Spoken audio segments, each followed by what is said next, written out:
Today, let's find out how each state voted relative to the country in the 1984 presidential election. This was the Reagan landslide, and we're going to see if each state voted to the left or the right of the national popular vote. No spreadsheet this time, but we're going to put up the background information. In case you forgot, Ronald Reagan got 525 electoral votes, and he carried 49 states. The popular vote percentage was 58.8. Walter Mondale took the loss for the Dems. He got 13 electoral votes, and he carried one state plus DC, and that was worth 40.6%. So this is one of the reddest maps you're going to see. And if we take the difference between Reagan and Mondale's popular vote, it's 58.8 minus 40.6. That comes out to an 18.2% margin for Reagan. So any state that voted for Reagan by a wider margin is going to be relatively redder. Anything less than that is relatively bluer. So how many states were able to keep up with the country? Well, let's find out. And the electoral map we're going to use here is from 1984. We're going to use some shading on this map. The darkest colors are going to be 10% or more. The very lightest colors are going to be under 1%. Those will be the till margins. So we got 4 levels of shading. We'll go alphabetically and start in Alabama. Ronald Reagan won this state with a pretty big 60.5%. Walter Mondale put up 38.3. So the margin there for Reagan was 22.2. That is higher than the 18.2% national popular vote. The difference between them comes out to Alabama voting relatively redder by an even 4%.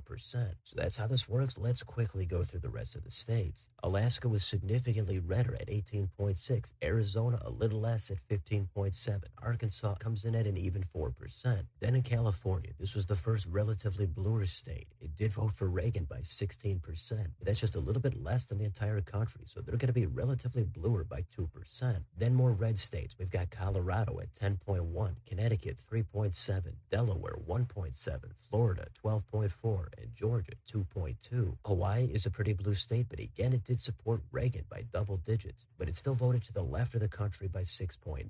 Idaho was way up there, relatively redder at 27.8. Illinois, a little bit bluer at 5.3. Indiana was similar in the other direction, 5.8. Iowa back then was actually relatively bluer by double digits. It's coming in at 10.8. Then it was redder in Kansas at 15.5. Kentucky, 2.4. Louisiana, 4.4. And Maine also similar at 3.8. Maine's first district comes in at 1.5. The second is 6.5.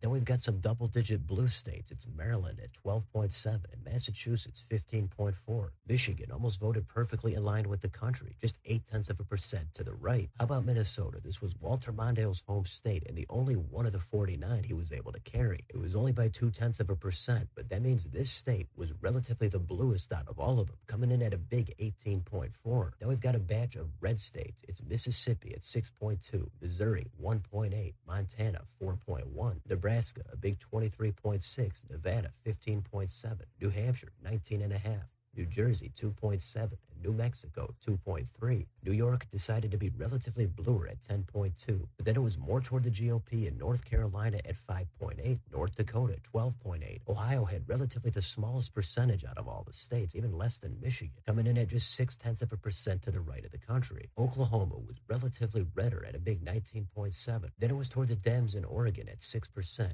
Pennsylvania, 10.9, and Rhode Island, 14.5. But back toward the right, we've got South Carolina at 9.8 and South Dakota at 8.3. Tennessee voted to the left of the country by an even 2%. Texas was moderately redder at 9.3. Utah had the relatively highest percentage out of all the states. It supported Reagan by 31.6% more than the rest of the country. Vermont had a very mild blue relative percentage at 1.1. Virginia was to the right at 7%. Then it was bluer in Washington at 5.3, West Virginia 7.7, and Wisconsin 9%. Wyoming is the last state, and it was friendly toward the Republicans at 24.1. Washington, D.C. is also on there, bluest place in the country. It was relatively 89.9% in that direction. So that's it. Those are all of the states and all the relative percentages. So are there any takeaways from this map? Well, kinda. Even though Reagan won in an extremely dominant landslide, once you look at the relative percentages, you can see some patterns. All of a sudden, we see the familiar blue West Coast and the Northeast, a few other states around the Midwest, plus West Virginia and Tennessee. But much of the rest of the country is redder. There's some notable states on both sides. Even though much of the Northeast was way bluer, Connecticut, New Jersey, and Delaware, those states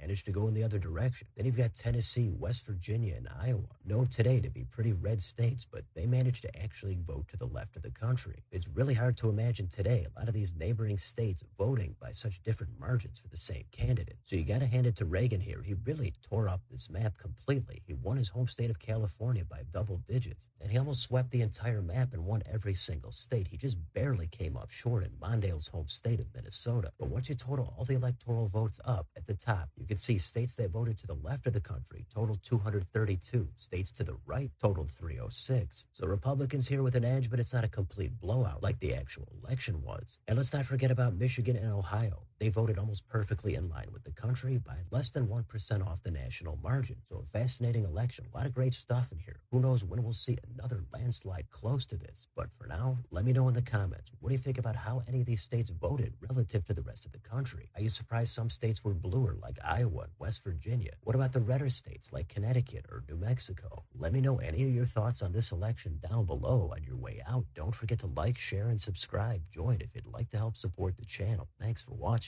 I'll see you next time.